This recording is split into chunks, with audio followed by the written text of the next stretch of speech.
Well, changes are on the horizon. If you don't already have a chipped credit card, you will likely be getting one very soon. Banks are trying to cut down on fraud, and a looming deadline over who might be responsible if there is a breach has them moving a little more quickly right now. And our investigative reporter Jennifer Lukey is here tonight with the real deal. Jen?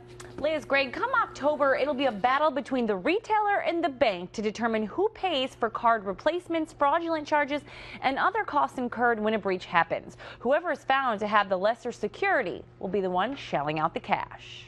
Breach into any of its systems, including... Over the past few years, we've reported on dozens of breaches. Included in the breach, we're telling you about another breach, talking about a new breach. Millions of credit and debit card numbers have been stolen, and customers are getting annoyed. We use our debit cards or credit cards or whatever every day. It's scary to know that my card can be compromised.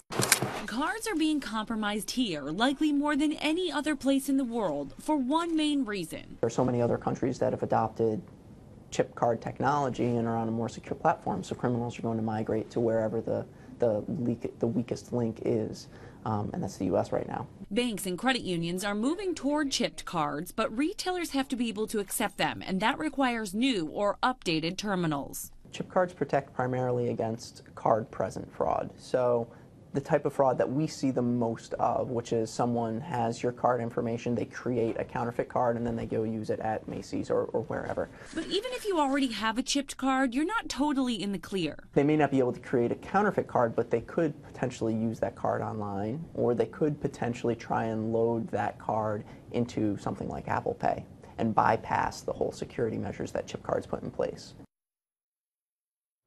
and that's why we all need to be diligent about checking our statements regularly. Banks and credit unions don't always replace cards that have been compromised, believe it or not. They just try to keep a close watch on them.